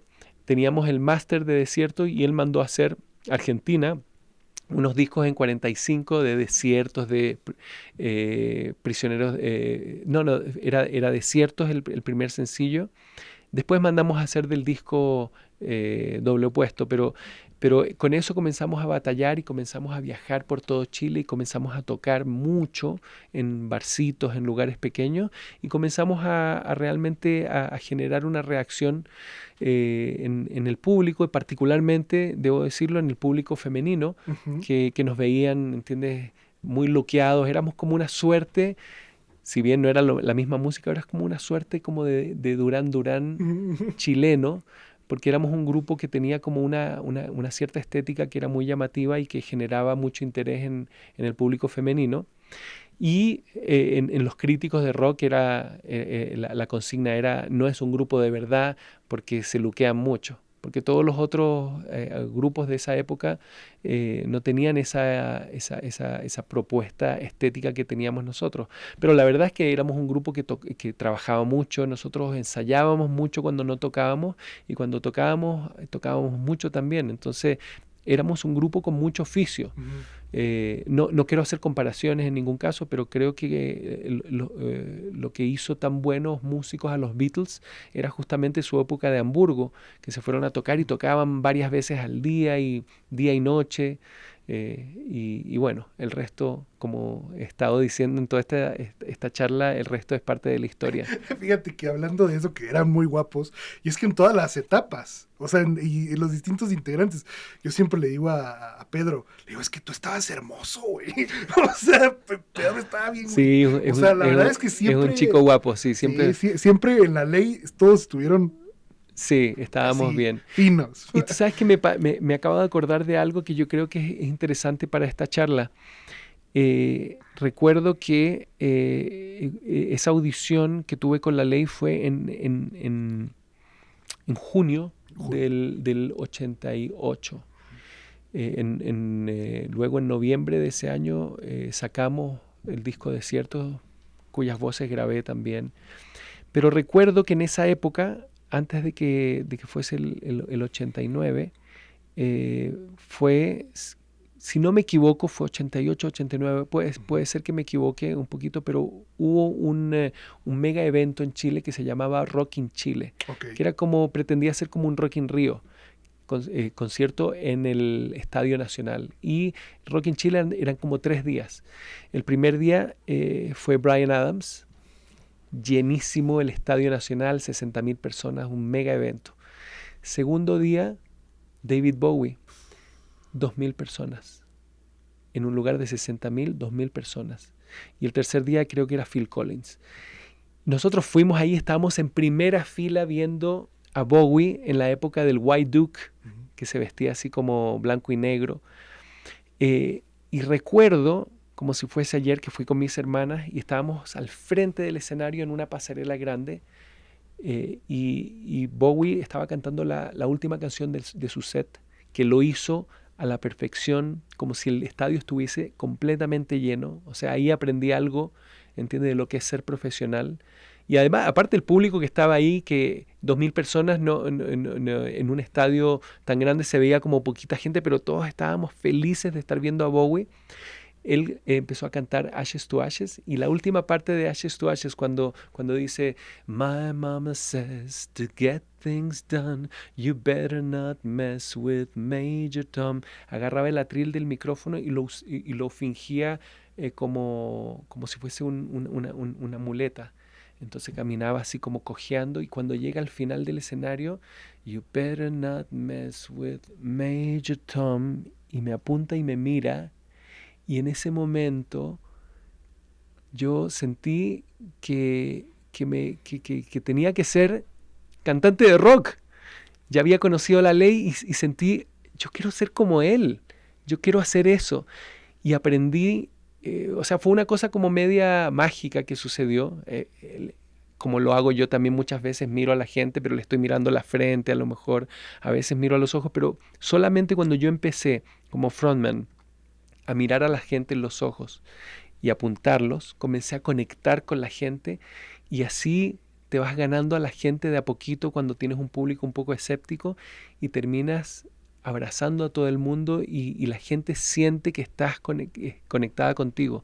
Entonces fue una gran enseñanza y fue realmente mi punto de partida como cantante, y ahí es cuando le dije a mis padres, cuando se terminó el contrato de mi madre, que tenían que volver a Canadá, yo les dije, yo me voy a quedar acá. Y mi padre me dijo, pero ¿por qué si quieres hacer rock y todo eso, por qué no lo haces en Canadá? Yo le dije, no, porque estoy acá con la banda que me gusta la música, y aquí yo creo que quiero empezar algo nuevo. Entonces, bueno, ahí fue cuando me emancipé de mi familia y empecé yo a vivir por mi cuenta. Viví un tiempo en la casa de Luciano, del bajista de La Ley. Estuve unos meses por ahí, y después ya me renté mi propio lugar, y el resto es historia. Pito, ¿cómo recuerdas aquella primera visita en el 93 con el Doble Opuesto a México? Fue épico eso. Esa fue nuestra primera visita. Sí, fue en 93, ¿verdad? Sí, fue en el 93. Recuerdo muchas cosas. Una anécdota que le conté ayer a unas personas, porque tuvimos una junta en el Hotel Presidente. La primera anécdota fue una broma que nosotros hicimos, porque ese mismo día, esa misma semana donde nosotros estábamos quedando en el 93 en el Hotel Presidente, creo que estábamos en el piso, nos trajo Polygram, Okay. porque se iba a extender el contrato a Polygram México, que eventualmente se convirtió en Universal. Esa misma semana estaba Michael Jackson presentándose, creo que en el Estadio Azteca o no sé dónde, y estaba en el hotel. No sé, en uno de los pisos más arriba, y nosotros estábamos como en un piso veintitantos, bastante alto, y veíamos en la glorieta que queda al frente del Hotel Presidente muchos fans que estaban ahí. Entonces a mí se me ocurrió que podíamos al monitorista de nosotros disfrazar de Michael Jackson, porque era como medio morenito, aunque Michael Jackson ya estaba bien blanco en esa época. Le pusimos un poco de maquillaje, qué sé yo, le pusimos un sombrero que tenía Luciano, que era un sombrero así medio inglés, y unos calcetines negros, que a la distancia se veía como las greñas de Michael Jackson, una camisa roja, y yo estaba abajo con una lámpara iluminándolo de abajo. Entonces de repente, y se pone una servilleta de tela en la mano para que pareciera un guante blanco, y de repente se abren las cortinas y sale...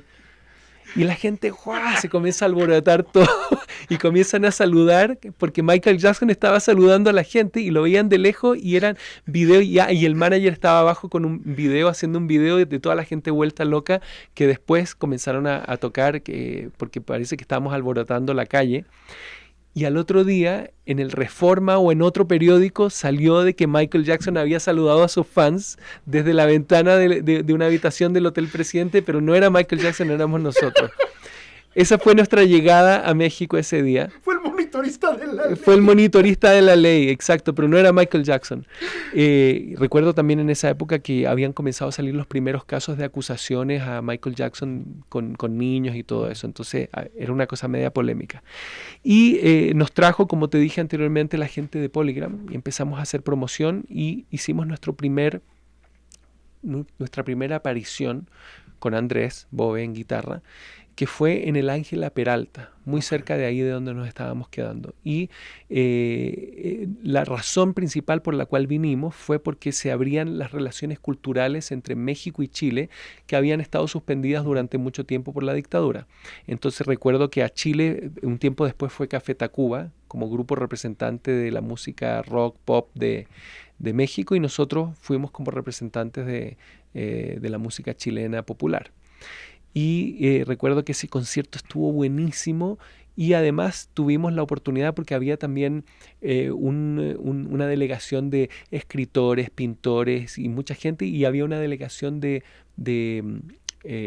mapuches Wow. que vinieron, y nosotros nos juntamos con ellos y decidimos invitarlos a una canción que se llama El Rey, que eventualmente grabamos en el disco Invisible, y ellos también empezaron con el cultrún, ¿entiendes? A hacer su música, y ahí enganchamos con la canción El Rey, hicieron todo como un ritual y fue todo muy lindo, y esa fue nuestra aparición, que tuvo muy buena repercusión con la prensa. En ese momento también tocamos con Caifanes en el Rufino Tamayo, que había un evento, hicimos eso. Fuimos a La Diabla en ese momento, donde se juntaban todos, estaban los Fobias, estaban los Caifanes, y donde convivíamos todos, y hicimos, me parece que... aparte de eso, se terminó el evento y nosotros, en vez de irnos con toda la delegación a Chile, nos quedamos acá auspiciados por Polygram, y comenzamos a hacer promo y comenzamos a tocar. Tocamos en Tijuana, fuimos a diferentes lugares, y esa fue nuestra llegada. Y al final el que dirigía la compañía en ese momento, que nos había prometido un adelanto de regalía para que nosotros nos viniéramos a vivir a México, le cambió la jugada al manager y le dijo que siempre no. Y por suerte estaba Julio Sáenz, claro. que era el que dirigía Warner y que había sido director de EMI Chile en algún momento, y Sanfuente, nuestro manager, lo conocía. Entonces habló con él y le dije, este tipo nos cambió la jugada y todo eso. Y Julio Sáenz, que era un tipo con mucho colmillo y mucha visión, dijo, no se preocupen, yo tomo a la ley. Y no te preocupes, que vamos a hablar con Polygram y yo arreglo todo. Y al final compraron el remanente del contrato de Polygram y entramos nosotros a Warner en ese momento. Todo lo hicieron casi en Warner, ¿no? De la ley, prácticamente. Sí, porque eso fue previo a que sacáramos el disco Invisible. Ya habíamos sacado el disco Doble Opuesto, y de hecho en el año 93 habíamos sacado el disco homónimo llamado La Ley, Claro. donde está Tejedores de Ilusión y Autorruta y esas canciones que fueron populares. Y bueno, nos agarró Warner, y ahí empezó nuestra carrera, y bueno, y vino en el año 94, el 10 de abril, el fallecimiento de Andrés, y Julio que nos llamó y nos dijo, chicos, si ustedes quieren seguir, yo los voy a apoyar, sigan adelante, hagan el mejor disco de su vida, y así fue. Yo pienso que Invisible fue el mejor disco de La Ley. Sí, ¿qué le dirías hoy a Andrés si pudieras hablar con él, Beto? Yo a veces hablo con él en mis pensamientos. Primero que todo le diría gracias, porque yo le miraba mucho las manos cuando él tocaba, y creo que no me hubiese nunca atrevido a tocar guitarra si no hubiese sido por la influencia de Andrés, que era un musicazo, pero no era un guitarrista muy acrobático. Era un tipo que sabía poner las notas exactas donde las tenía que poner, y además era un experto en la utilización de los delays, así tipo The Edge. Tenía una similitud con The Edge, que también no es un guitarrista muy acrobático, pero sí tiene como un pocket, ¿entiendes? Mucho y su de forma, atmósferas. mucha atmósfera, muchas cosas. Andrés tocaba con Ivo, Uh-huh. ¿entiendes? Slide, de repente hacía cosas muy, muy buenas, que eran muy musicales y que funcionaban muy bien con la música. Y el Ivo en los 90 era estar adelantadísimo. Claro, no se usaba Claro, mucho. Claro. También Pedro lo usó bastante, el Ivo, eventualmente, pero sí, había mucho de esa cosa atmosférica que eventualmente se terminó convirtiendo en un sonido propio de La Ley. Beto, ¿cómo llegan ustedes a Humberto Gatica? En el año, fue en el 93, nosotros hicimos un EP llamado Cara de Dios, donde teníamos una nueva versión de la canción Desiertos, una canción en inglés llamada Rhythm Valentine. Nosotros teníamos un amigo que también lamentablemente falleció, que era mi partner gráfico. Con él él hacía todos los montajes de las cosas gráficas que yo hacía, y trabajábamos juntos desde ese entonces, que se llamaba Renato Díaz, que le decíamos el Sato, y su tío, que era un chileno que trabajaba en Los Ángeles, conocía a Humberto y le gustaba el ambiente de los estudios y todo eso, y a través de Humberto había conocido a muchos artistas famosos. Entonces él le dijo, ¿por qué no hablamos con mi tío para que les presente Humberto Gatica. Y Andrés viajó a Los Ángeles, donde nos compramos un teclado, un MPC de Aiwa, con el que hicimos los discos que vinieron después. Y conoció a Humberto Gatica, y Humberto nos quiso ayudar y mezcló las canciones de ese EP llamado Cara de Dios, donde está la canción Cara de Dios, por cierto. Y así quedó todo, salió esto. Nos sirvió mucho de prensa, ¿entiendes? De que nos grabó Humberto Gatica, que era como nuestro primer toque internacional en nuestra música. Y luego acontece lo de el accidente de Andrés, y recuerdo que Humberto quedó muy trastocado también, porque lo había conocido y lo respetaba mucho y le gustaba mucho lo que hacía. Entonces Humberto dijo: yo los ayudo. Y habló con Julio Sáenz, a quien conocía también porque había estado trabajando también en el Romance de Luis Miguel en esa época. No sé si fue años después o más o menos en esa época. Entonces, Ahí andaba Paz y Puente. Paz y Puente, correcto, Paz y Puente. Y como ya estábamos firmados en Warner, Warner nos dijo: hagan el mejor disco de su vida. Nos metimos a grabar los demos de Invisible en Chile. Hicimos un trabajo maravilloso. Llegamos con un disco armado en arreglos y todo eso. Y nos fuimos a Los Ángeles a grabar Invisible. Y ya ahí empezamos a trabajar con Humberto. Fue un crecimiento muy grande para nosotros, porque yo aprendí cosas que no manejaba antes. Como por ejemplo, Humberto me dijo: tú tienes que irte una semana a trabajar con Ron Anderson, que es uno de los mejores vocal coach de la industria, que también lamentablemente falleció. Él trabajaba con Mick Jagger, con Bono, con todos ellos. Cuando iban a Los Ángeles, él era el coach de ellos, y que tenía una técnica muy especial.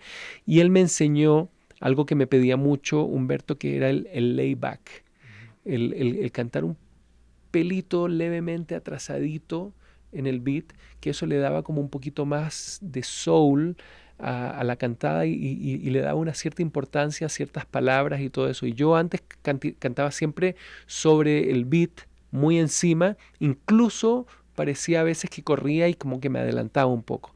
Entonces él me enseñó el layback, y Humberto me lo pedía siempre. Y creo que cuando tú escuchas este disco Invisible, hay como una gran diferencia en la forma de interpretar las canciones que tengo yo en el disco Invisible, a diferencia de los primeros discos que eran más como encima del beat. ¿De quién son las manos, Beto? Mías. ¿Del arte? Sí, estas son las manos de Invisible. Wow. Y bueno, la portada, el concepto, la idea original de este disco lo saqué de una portada que me encantó de Dead Can Dance, que salen unas manos. No me acuerdo cómo se llama ese disco, pero no es exactamente igual. Y yo sentía que, a ver, el disco Invisible, el título y la canción vienen... la canción, la música la hizo Pedro Frugone, pero yo hice la letra. En esa época ni siquiera tocaba guitarra, en la época de Invisible, pero sí hacía secuencias y cosas así, y hice mis aportes musicales.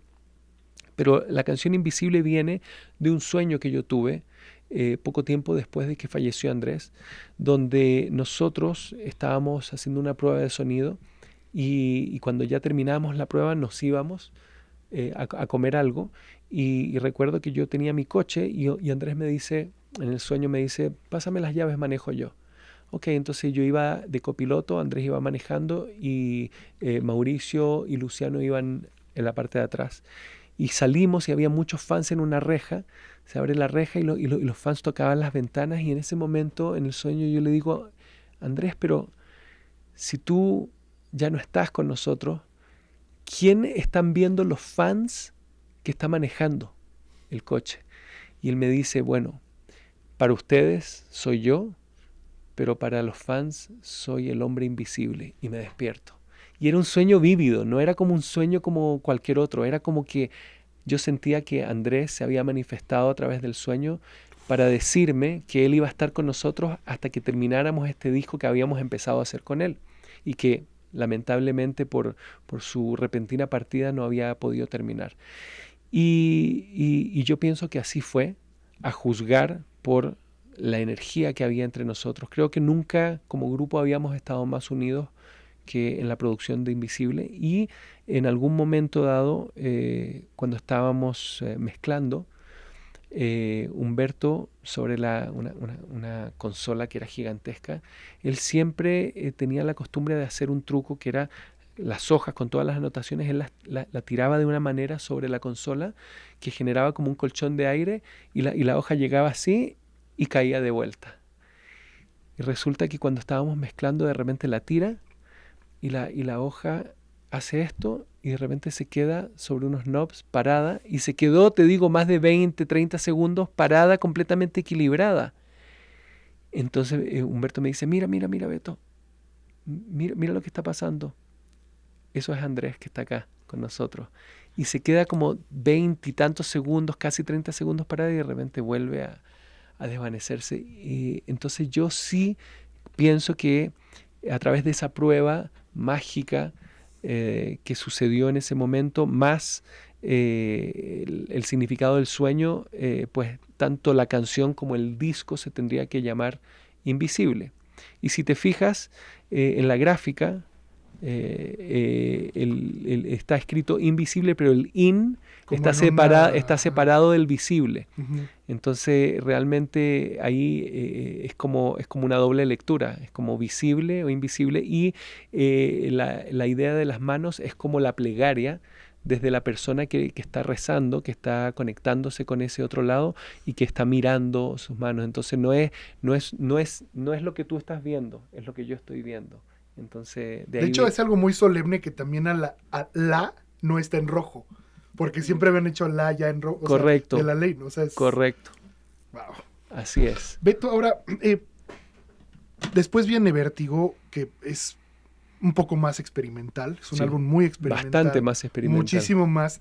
Pero viene después Uno, que a mi juicio es, si bien Invisible es el álbum quizás de más culto, yo creo que Uno fue una explosión ya mundial. Yo me acuerdo Sí. mucho, por decir, todas las campañas con Pepsi, ¿no? Ujú. La ley es donde, ¡pum!, como explota, ¿no? ¿Cómo fue Uno? ¿Cómo lo viviste?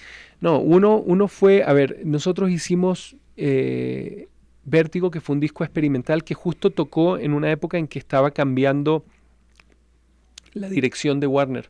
Entonces entró un señor cuyo nombre se me olvidó ahora, pero que era un financista más bien. Ujú. Entonces no teníamos realmente como lo que teníamos con Julio Sáenz, que era una persona que se involucraba realmente con los artistas, que escuchaba la música, que era como un motivador. Entonces ese disco decidimos producirlo nosotros, y fue un disco muy experimental, y nosotros también experimentamos de muchas formas en la producción de ese disco, y no cumplió con las expectativas de lo que tendría que haber sido ese disco, que tendría que, de alguna manera discográfica, viéndola de esa manera, tendría que haber sido como una continuidad lógica de Invisible. Nosotros directamente era la época del drum and bass, de mucha electrónica, y nosotros básicamente fusionamos un rock un poquito más ácido con mucha electrónica, algunos beats de drum and bass, algunas cosas. Yo escucho canciones como Opacidad. A mí me da risa porque está bueno, está como electrónico, pero luego viene un coro que dice perpetuar cadenas de opacidad. Era una cosa súper dark, así media gótica, pero yo estoy súper feliz, y si le preguntas a Mauricio y a Pedro, yo pienso que ellos también tienen que haber estado muy felices porque nos atrevimos a hacer algo, un disco que no era lo esperado, nos arriesgamos, y creo que en el tiempo ese disco también pasó a ser uno de los discos más importantes de la ley. Pero luego entendimos, como no se habían cumplido las expectativas de venta de ese disco, que de todas maneras fue más de 500.000, no sé cómo estará ahora, seguramente mucho más que eso. Dijimos, tenemos que volver a la esencia melódica de la ley, y empezamos a trabajar en Uno, que también fue un disco importantísimo porque tiene canciones diseñadas para el éxito, canciones como Aquí, por ejemplo, que recuerdo Fuera que de mí también, ¿no? fuera de mí, no, por supuesto, canciones como Paraíso, que a mí particularmente me gustan mucho, y otras como Amor y Fe, que originalmente yo había escrito en inglés y que ahí me pidió Humberto que por favor le hiciera una letra en español, y son canciones muy, muy, muy lindas y muy blancas, muy luminosas. Es un disco luminoso, de hecho es un disco cuya portada, si tú la ves, es como un cielo azul y algo muy luminoso. Entonces volvimos a encauzarnos en una esencia que la gente reclamaba de nosotros. Nos alejamos de la cosa tan gótica, dark, experimental, pero fue muy lindo hacerlo. Pero sí, uno fue sin duda el disco que consagró nuestra internacionalización.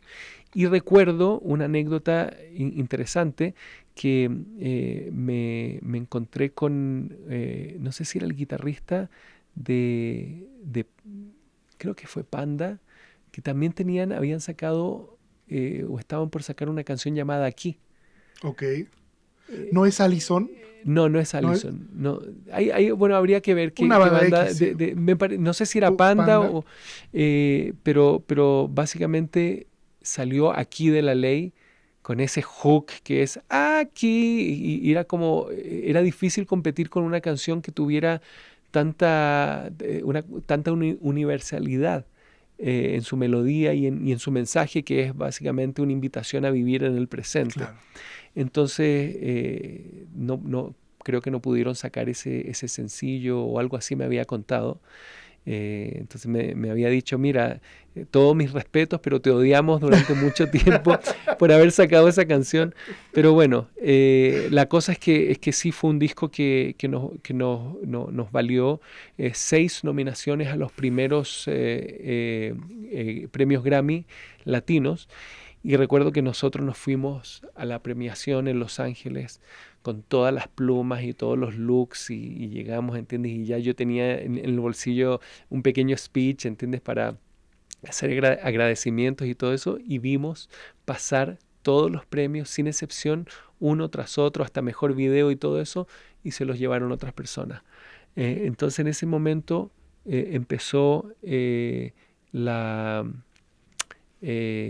pues dejé de meterle expectativas a nada y dije, bueno, así es este juego y los premios, las nominaciones ya son premios en sí, entonces nos fuimos un poco desilusionados, para serte honesto.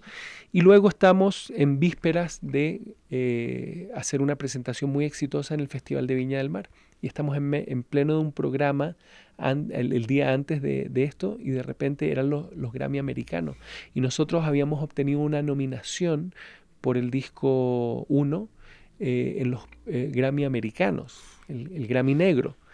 Entonces dijimos, bueno, ok, qué bueno que tuvimos una nominación, pero no vamos a ganar. Y de repente estamos en pleno programa y aparece un periodista gritando, ganamos, ganamos. Y yo dije, ¿hay un partido de fútbol o algo así que ganamos? ¿A qué se refiere? Me dicen, no, La Ley, Chile, ganamos un Grammy americano. Y era como que, wow, y lo puedes ver en YouTube. El momento ese fue así como un momento épico y fue como una devuelta de la vida, porque creo que hasta el día de hoy somos el único artista chileno en tener un Grammy. El negro. El negro, el original. Humberto sí ha tenido Grammys americanos, pero como ingeniero y todo eso. Pero como artista, creo que hasta el día de hoy seguimos teniendo ese sitial. Y fue muy, muy lindo. Y después vinieron con el Unplugged de La Ley, otros premios Grammy y otras cosas que bueno, así funciona esto. Yo de todas maneras no le pongo tanta expectativa a los premios, porque me parece que si me dan a elegir, el mejor premio que puedes tener es que la gente te quiera escuchar, que escuche tu música y poder afectar sus vidas a través de tu música. Beto, ya justo para ir cerrando, no puedo pues no preguntarte del Unplugged. O sea, fue un antes y un después. Sí. Muchos lo catalogan como el mejor en la historia en español, ¿no? ¿Cómo se dio la oportunidad de hacer esto y cómo lo viviste sobre todo? Fue el primer disco en vivo que grabó La Ley. Mucho nervio. Como te dije, terminé de escribir Mentira ese mismo día. Pero fue un disco que ensayamos muchísimo, incansablemente. Trabajamos con Humberto en los ensayos, donde decía, no, esta parte a lo mejor alárgala, qué sé yo. Entonces fue un trabajo muy lindo, grupal, y recuerdo que llegamos tan bien armados para hacer ese disco y muy independiente de que no tenía una infección estomacal o a lo mejor eran los nervios, porque era la primera vez en nuestra vida que íbamos a tocar música en vivo y que iba a quedar registrada.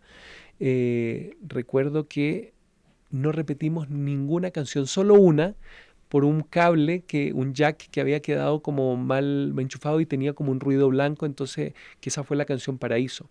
La hicimos 2 veces, pero es O un sea, ¿fue disco. one take? Fue prácticamente, solamente parábamos por el sudor, Sí, claro. que venían así como a maquillarme y a recomponerme. Entonces por eso ves de repente como que salgo con un peinado que evidentemente después sale como más inflado porque venían con el secador. Entonces, pero solamente una canción repetimos. O sea, lo hicimos básicamente en one take, parando para recomponer maquillajes y esas cosas. Y sí, fue un disco que yo recuerdo me hice muy amigo de Alex Peltz, que era el director de MTV en esa época.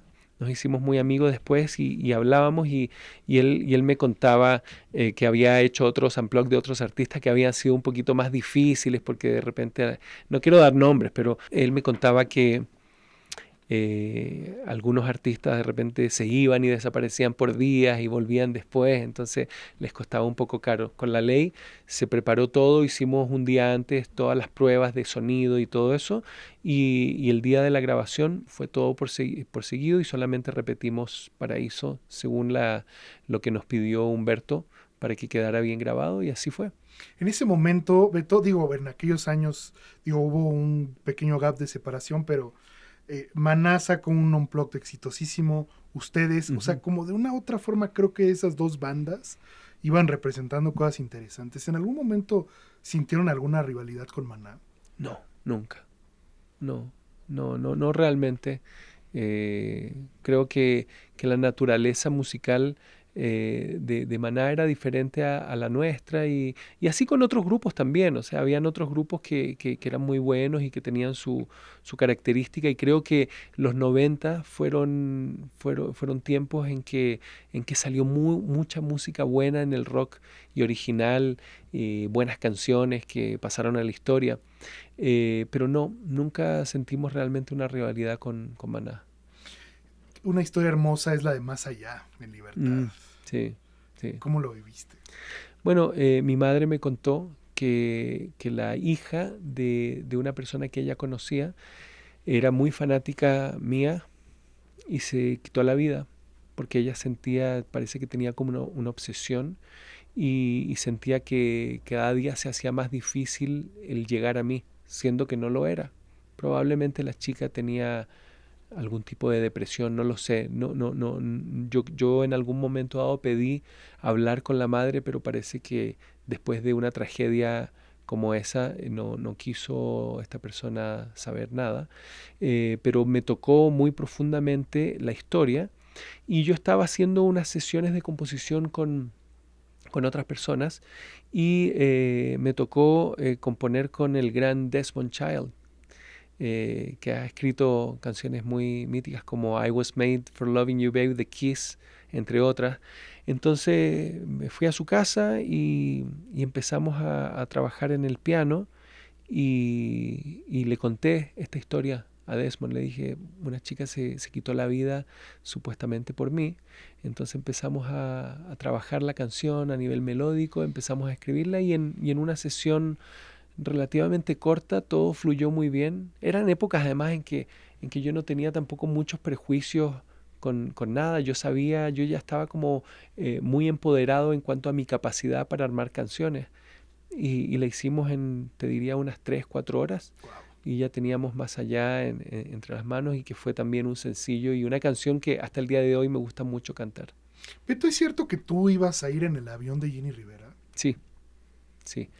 Era el año 2012, y con Jenny agarramos como una linda amistad porque estábamos sentados uno al lado de otro durante las grabaciones de La Voz México.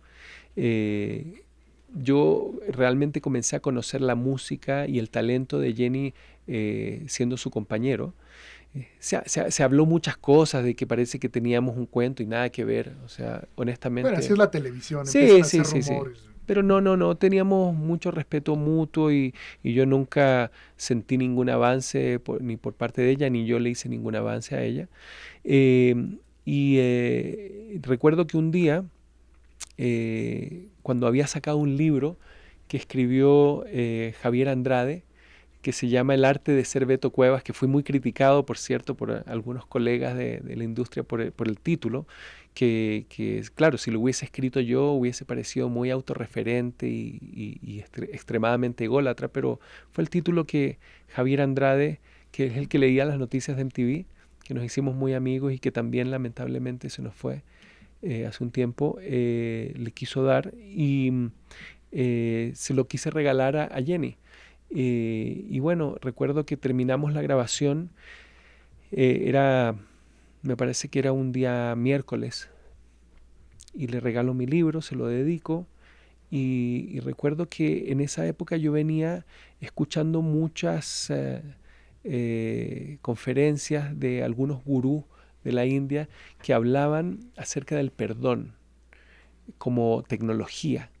Decían que cuando uno perdona a alguien de corazón, de verdad, y no de la boca para afuera, uno abre portales de prosperidad que eventualmente se manifiestan en tu vida. Entonces, yo recuerdo que en esa época, a nivel de chismes, había un asunto que decían que algo había pasado con su ex marido y por eso se había separado y que algo relacionado con su hija. No sé exactamente y yo tampoco nunca me quise meter a indagar porque no me gustan tampoco mucho los chismes y respeto a las personas.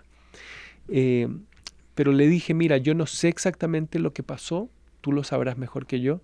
Sin embargo, yo considero, y si me lo permites como amigo, que tienes que hablar con tu hija y tratar de entender.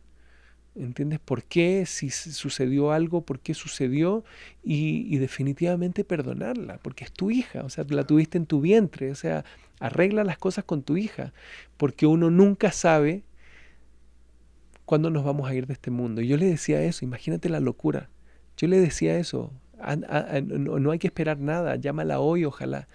Y efectivamente la Jenny llamó a su familia y ya habían convenido con su familia y con su hija de que se iban a juntar para Navidad para compartir una cena y le platicó, le habló la Jenny a su familia y le dijo que había hablado conmigo, que le había dicho esto. Entonces por eso ellos también me agradecieron en algún momento porque ayudé a propiciar un reencuentro. Que por lo menos, si no se concretó, por lo menos estaba la intención.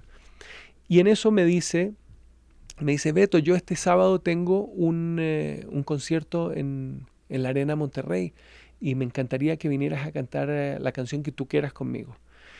Y yo le dije, déjame ver, Jenny, qué es lo que tengo este fin de semana, porque no estoy seguro que pueda, pero si puedo, me encantaría. Y me dice, sí, te vienes conmigo en mi avión y nos vamos para allá y nos devolvemos. Yo le dije, wow, ok, buenísimo.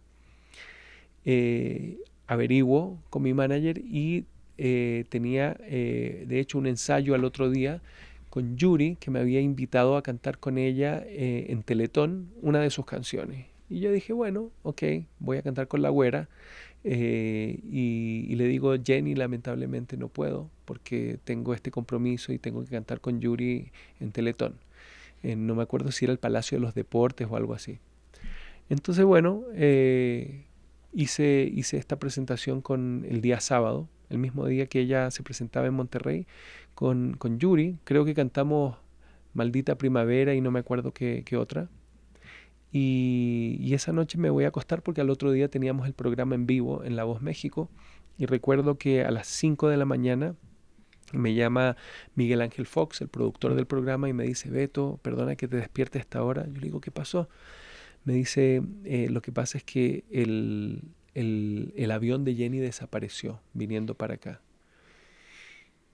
Y ya sabes que cuando desaparece un avión es muy probable que a lo mejor, ¿entiendes? se haya estrellado, pero lo están buscando y no sabemos todavía mucho, pero estamos viendo de que probablemente el programa, la naturaleza del programa de hoy va a ser otra. Te digo más rato a qué horas nos vamos a juntar, pero no se va a hacer como siempre. Y efectivamente, horas después nos enteramos de que habían encontrado el avión y que había fallecido Jenny junto a todo su clan, su equipo de gente. Y recuerdo que me vino como una sensación de vértigo en el estómago porque yo dije, wow, si de haber podido acompañarla a cantar, hubiese estado en ese vuelo y no estaría acá hoy en día, pero supongo que ese no era mi destino. Creo que todos tenemos nuestro momento y bueno, me salvó la invitación de Yuri a cantar sus canciones. Beto, no sabes cómo te agradezco esta charla. De Gracias verdad a ha ti. sido mucho más que una charla. O sea, de verdad hay cosas que uno a veces no se explica cómo suceden. Y te digo, yo realmente sí puedo decir que crecí contigo gracias a mi hermano. Muchas gracias. Y tener el regalo de hablar contigo. Digo, ya nos habíamos mensajeado alguna vez. Sí, así, claro. Y la vez pasada no pudimos, pero de verdad te agradezco mucho. Te auguro lo mejor en esta gira, que sé que vas a Monterrey también. Voy a Monterrey también, sí. Justo en ese sentido, ¿qué viene para ti, Beto? Bueno, ahora tengo muchas fechas en Latinoamérica, en diferentes lugares. Me ha ido muy bien con la venta en todos esos lugares. En Argentina vendí en un día todo un teatro ópera, que es un teatro mítico de allá, y también la segunda fecha. Entonces, de hecho, hacía tiempo que no me pasaba lo que me va a pasar en Buenos Aires, que es la primera fecha que tengo en Buenos Aires en el ópera es el día de mi cumpleaños. Así que voy a celebrar mi cumpleaños en el escenario y eso me da mucha alegría. Y bueno, tengo fechas de esta gira. Pronto vamos a anunciar Estados Unidos. Y terminando esta gira, yo pienso que a fines de septiembre, octubre, vamos a comenzar a soltar canciones nuevas. Del álbum rockero. Del álbum rockero. De hecho, el otro día fui a un programa con Jesse Cervantes, a EXA, y canté una canción nueva que es una linda balada que me encantaría mostrarte el disco porque está buenísimo. A ti te gusta el rock, me imagino. Creo que te va a gustar mucho porque es un disco con mucho corazón, muy filosófico, pero con letras inteligentes, subjetivas y con un nivel de cojones de rock que yo pienso que vamos a ayudar a esa causa para que no se diluya y que pronto tengamos más discos y más canciones nuevas por parte de los rockeros que todavía siguen existiendo y que digamos hace tiempo no han sacado nada nuevo. Entonces ojalá que esto ayude a ese impulso, a esa inercia y que podamos todos juntos volver a devolverle digamos el sitial que merece el rock. Yo lo veo de esa manera idealista y para ser positivos también aprendamos las cosas buenas del mundo urbano, que si te fijas el mundo urbano siempre colabora entre sí y se echan porras entre sí y creo que eso en el génesis de lo que fue la música urbana ayudó mucho justamente a que a este género se fortaleciera tanto. Sin embargo, eso no existía mucho en el rock, más bien por lo menos en mi época, tanto en mi país como en otros lugares habían a veces muchas críticas de algunos rockeros, se hablaba, no, es que no me gusta la música de él y todo eso y eso en realidad debilitó a mi modo de ver, un poco un movimiento que debió fortalecerse a tal punto de que no tendría que desaparecer.